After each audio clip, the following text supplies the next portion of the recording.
Fabulous. So hello, thank you for having me. It was a great pleasure to be asked. So I'm Jessamy Carlson. I'm the engagement lead for family and local history, though I think that's about to change to be leader of the community and transport team. But I was the research lead for the 1921 census, which we released back in January 22. It's been the biggest release we've had for a while in terms of content, covers 38 million people. So quite a lot of stuff to be getting on with there. I originally read history at university. I did medieval history because I knew that that was the one way I could guarantee they wouldn't make me study the Nazis again, having done it for GCSE and A-level.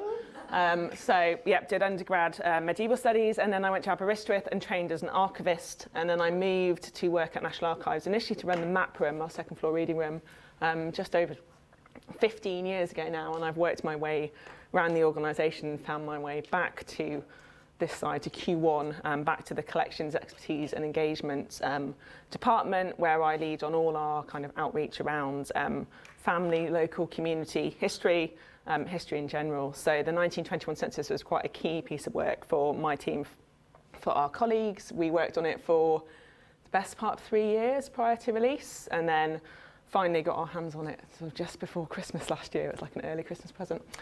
So I'm going to tell you a bit about the census, a bit about the kind of information you can find in it, and then how to look for information which wasn't actually asked for in the census. So I will explain as I go along.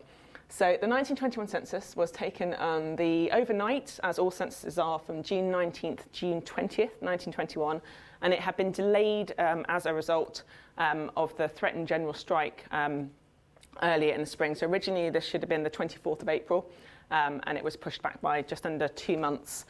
It is the most detailed census made available to date. The 1920 Census Act prohibits the release of data that might allow individuals to be identified. So the 1921 census fell under that rule, and every census now is required by law not to be released for 100 years. There's provisions for research to be done within the data as long as you can't identify people from that data. You can still talk about general trends, but that personal information needs to be kept closed for a minimum of 100 years. It's also an interesting census because it's the last one for a while. So the 1931 census was taken, but there was a fire in the Ministry of Works store up at Hayes in 1942, put down to a carelessly discarded cigarette. So how to strike fear through the heart of every archivist going. So yeah, the 1931 census is gone, I'm afraid. It got analysed, so we've got the reports, but the household returns are burnt and gone. There is no 1941 census because we were at war. The 1939 register is not a census, which is how we've been able to release it slightly early. So that the 1939 register, where details of people are, if they would be over 100 years old now, or we know that they're already dead, then those have already been released, and you can access that here and through our commercial partners. So that means the next census is the 1951 census, and to my horror I realised that the current pension rate projections will still be working when that one's released. So yeah, I've got 30 years until the next census one, so we need to make the most of this whilst we can. It's also the first big data census. The 1921 census was fully computed, but the computers were 202 15 and 16-year-old girls who were recruited through the local employment exchanges. And they went for teenage girls because they thought that they wouldn't be afraid of new technology. And they also thought that they were too young to have been corrupted into bad habits. So yeah, the computers in this instance were teenage girls, but they did a pretty good job. So yeah, this is a really interesting piece of work. So as I said, we released this digitally back in January through our commercial partner. So the census has actually just moved on to FMP's subscription model. Until last week, it was on a pay-per-view model. You can view it on site here for free. You can download as many images as you want from it, and the images for a particular household not only include the back and the front of the form. This is the first two-sided census schedule where data is recorded on both sides, which is a bit different and slightly annoying because you have to look at the other side to find out the address, whereas on the previous one, it's all on one nice big sheet for you, not this one. You also get the maps of the enumeration districts, so you can see literally where you're looking, which is really helpful if you're not familiar with the area that you're looking at, although they don't survive for the Channel Islands. The address data for the Channel Islands is quite bad, partly because it was deliberately done that way. I assume they're taking the view that the rural community I grew up in taken, that if you know, you know, and if you don't need to know, why are you asking? So yeah, that's quite frustrating. But anyway, so you get your enumeration maps, and you also get other information from the general piece, so you can position it within the wider context of the census. So this is available free to access on site here at Kew, but also at the National Library of Wales in Aberystwyth, and at Manchester at Archives Plus. It's available through the individual subscription at the moment. I think it's moving to the institutional subscription before Christmas, but don't quote me on that. And I will talk a bit more about IChem, because it's moving onto the UK Data Archives dataset for the kind of the reverse side of the census, but I'll talk about that a bit more at the end. So this is a typical census return. My apologies for the screen being a bit small. I thought it might be a bit bigger, but I'll just talk you through the kind of information you're going to find on the 21 census. Forgive me if you've already worked on this and I'm teaching you to suck eggs, but if you haven't seen the census form before, this is what the 1921 looks like. So the basics: what's your name and how are you related to each other? So people are asked to put their full names and their relationship to the head of household, usually the husband, but not always. And I have actually been able to look through about 8,000 schedules now. I have seen various ways of people describing themselves, their relationship to each other, that don't conform with what they were told to do. So that's quite interesting, but that's a story for another day. In this census, people were asked to record their age in years and months. So prior to this, people's age was asked for years. The Royal Statistical Society, who had some very strong opinions on this form of data collection, were of the view that people couldn't really reliably be relied upon to know when they were born. We know this is a time when not everyone has access to their birth certificates. They're often from quite big families. And I think when you've got 12 children, possibly it does get a bit confusing sometimes exactly when each of them were born. And for lots of reasons, lots of people aren't exactly sure when they were born. They've usually got it down to the day and the month, but the year is sometimes a bit hazy. The Royal Statistical Society felt that by asking for years and months, they'd get better data. What they actually got was the same bad data, but in more detail. So that didn't work. They were then asked for sex, and then the final column was whether whether their parents were still alive. So for under 15s, because this has been taken 3 years after the First World War has largely finished. It's obviously still going on in bits of the world, but by and large, most people are back from serving in the First World War. But you've also just had an influenza pandemic, so they're interested in whether parents are both alive, whether one or other is dead, or whether they're both dead. So that's a new column for this census as well. The next section was around where you're born. In this instance, everyone's born in the UK, so they're asked to put the town and the county they're born in. That can be quite interesting. I had a very, very nerdy conversation with a historical geographer last week about what we do with the data when someone's put a town but not a county and there's more than one place. That could be. So Cambridge was the one example. So is that the huge, great university town of great standing in the Fens, or do you mean the tiny village in Gloucestershire? Could go either way. Depends on where the census was returned, depend on what the likelihood is of someone having travelled that weekend. Really varies. Newport's an absolute killer. There's so many Newports. There's at least 6. So yeah, that's been quite interesting. F&P are actually working through at the moment to tighten up this data, particularly where people have given international places as places of births, and making sure that where they've given a country name perhaps it's not used anymore, that they're tying it up to the contemporary country. So if you search for one using the contemporary name, you'll get that will come up as kind of tied into what's written, even though they've used a different name, if that makes sense. So this column, another new one, was around schooling. So the 1918 Education Act made attendance at school mandatory up to the age of 12. And the government, again, were interested in how many kids were getting longer time in school as a result of that. This column caused great confusion. You were supposed to write whole-time or part-time. And if you were in something like an apprenticeship where you had the equivalent of day release to college, this was the column to record that too. Lots of people thought that meant that you had to record whether you were working full-time or part-time. So I think this column isn't used again because it just caused too much confusion. That will become a theme for this census. This is the census of occupation, however. So prior to this, you were asked what you did and where you did it. This census says, what do you do? Here's a coded list of 6,000 occupations. You have to fit into this list. So you have to find the closest matching description to what you do. And that list, we actually have a copy of it out in the reading rooms, and those lists were circulated to a enumerator to make sure that the person's occupation described fitted within that list. They're then asked, where do you work? Who do you work for?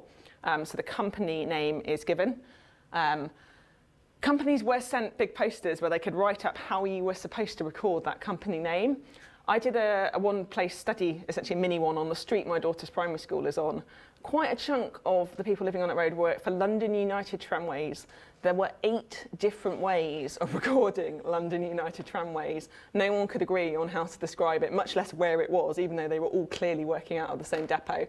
My favourite one was the chap who wrote London United Tramways, but spelt United, U-K-N-I-G-H-T-E-D. That's like, God bless you, because you must have looked at that logo on your uniform every day of your working life, and it's still not sunk in, but never mind. And then the final column is, where do you work? So lots of people, like in this one, no fixed place of work. This one is a general labourer for, he's a roadsman. But yeah, no fixed place of work. That was acceptable, because if you're moving around for your work, they're quite happy for you to say so. But lots of people give exactly where they're working. There was an exemption for domestic servants. So if you were a domestic servant in a private household and you were living out, you didn't have to say where you were working for privacy reasons. Lots of servants who are clearly living in also do this, and then they write, private in brackets. It's like they are clearly working in the household that they're staying in, but by the by. But that can be quite interesting, particularly if you're doing sort of local studies. You can really utilise this data to make the most of it and getting a real understanding of what the working world is like in that community at this point in time. There is this monstrosity of a column at the end. This is not transcribed in the FMP data because it's an absolute minefield. So this column, heads of household, so fathers, were asked to fill in this column, because God forbid a woman should know how many children she'd given birth to. But the fathers were asked to fill this column in. Women could fill it in if they were widowed, and they were supposed to put an X for the number of children aged 15 or under in the household in the top column, according to the number of children they had. Almost everyone got this wrong. In fact, there's an error in the sample form they sent out on how you were supposed to fill the census in, and they got it wrong on that, so it was doomed from the start, and it was, I don't think they actually even used it in the analysis, because so many people filled it in wrong. They didn't use it again either. The other bits that you might find on here, this is a measure of how many people are living in the household by sex, total, and then the number of rooms they're living in. So this is a quick and easy look at how overcrowded that household is. In this example, there's the enumerator does this bit. The number related to it is actually here. So 6 means there's quite a lot of people in quite a small space. So the higher the number, the more overcrowded that place of residence is. In that street study I mentioned that I did, the roomiest I saw was one single widow living in 9 rooms. The most overcrowded was a family with 5 children living in 1 room.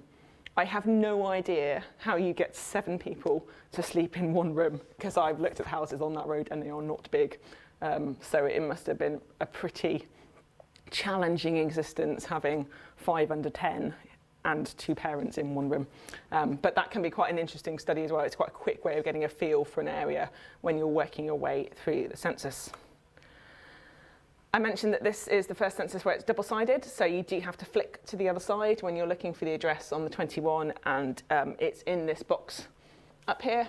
So this is the Reading Road, 165 Reading Road in, I think it's Henley-upon-Thames.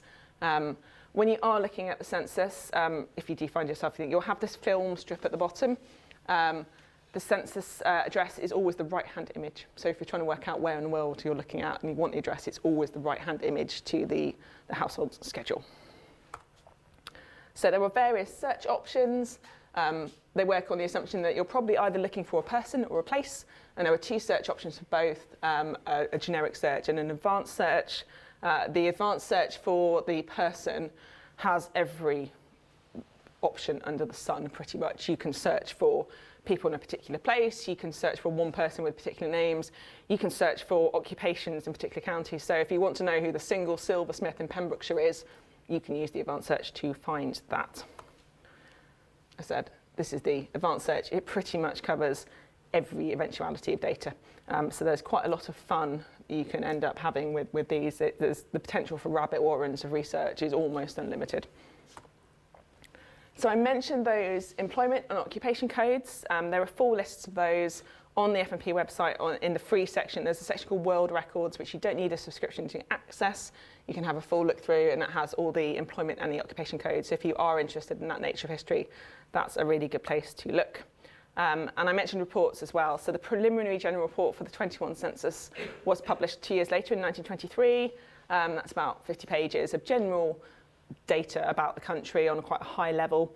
And then the full general report, which is I think more like 500 pages, which covers England and Wales, was published in 1927. And then there is a county by county report for every county, plus the Channel Islands, plus the Isle of Man. And they were published between 1927 and 1929. So if you are interested in a particular area, those can be a really good read in terms of getting a flavour of what life was like more generally in that point of time. I should have clarified at the beginning, when I'm talking about the census here, I'm talking about the census that covers England, Wales, the Channel Islands and the Isle of Man. Scotland haven't released their 21 census yet. I think they're getting there. It feels like it's been a while that they've been getting there.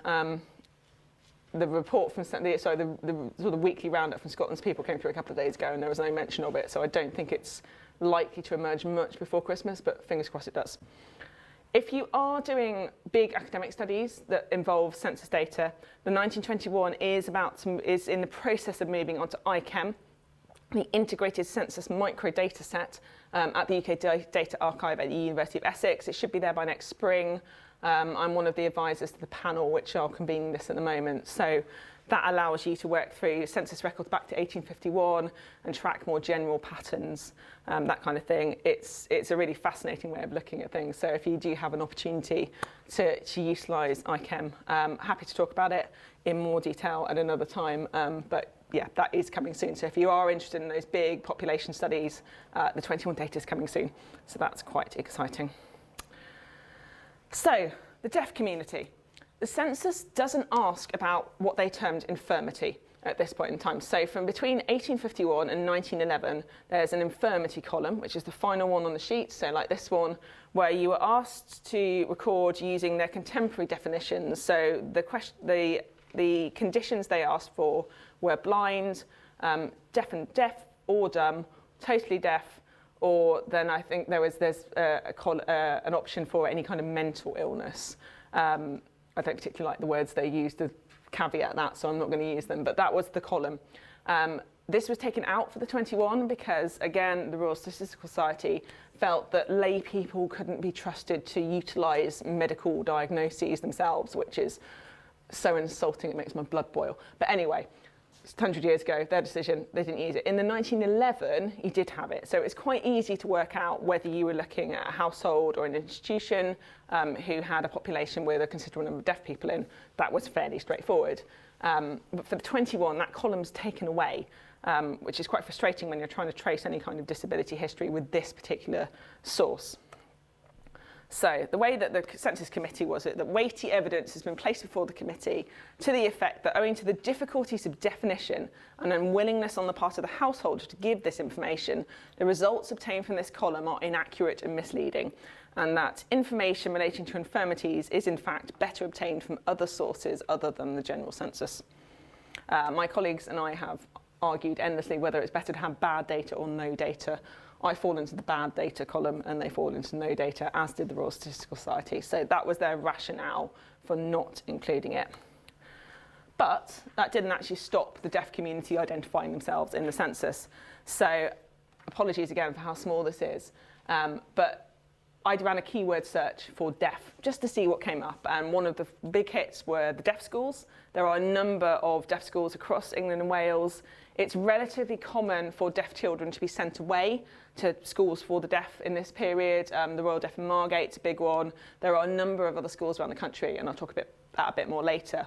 But it also revealed where household returns have included that information anyway. You weren't asked for it, we're including it. So in this instance, this is for a girl called Phoebe. It says home duties born deaf. And so the keyword search has picked her up from that. And we see that quite a lot. So for Ivy Ainsworth here, and I think this is the enumerator because the handwriting is different to the person who's filled the form in, and it says no occupation, none, and then it says brackets, deaf and dumb. So she's identifying, or she's been identified that way, and I say because of the nature of the way that this form has been transcribed, you can pick that up from this. And then in this final one at the bottom, we've got one that says not occupied for a living, again deaf and dumb. So it's quite cheering in a way to find that the community are identifying themselves anyway, that it is still possible in a data set that initially looked quite despairing if you're trying to trace this kind of history, but actually they're going, do you know what, we're gonna declare this anyway, so we've got that information. And I think there's about, I think I worked out there's about 1,500 references where it doesn't fit into an employment column, so it's not a teacher of the deaf or someone who works at one of the deaf schools, and it's not within the deaf schools themselves. Obviously, if you've got a big community, you can basically assume that if it is the Royal School for the Deaf, all those children are going to be deaf. That's quite straightforward. But it's looking for it elsewhere that we thought was going to be hugely problematic. Interestingly, it doesn't come up so much for people with visual impairment. So we don't see many references to blind or to any kind of visual impairment in this. So it's interesting that the deaf community have taken this as an opportunity to declare this, but other communities, comparable communities, haven't. So that's quite interesting from our side. If you are interested particularly in the deaf community, there is a list on the FMP website of every institution we know proactively worked in that community in this period. And there's a whole chunk of other types of institutions and schools and community organisations which are also listed. They're listed by type, and again, this is in the free section of FMP, but there's a whole list here. So if you were particularly interested in tracing this community, there's a whole list of organisations and institutions you can go and look. It gives you the reference numbers, so you can go directly to those and work your way through them if you are so inclined. And there's also a map.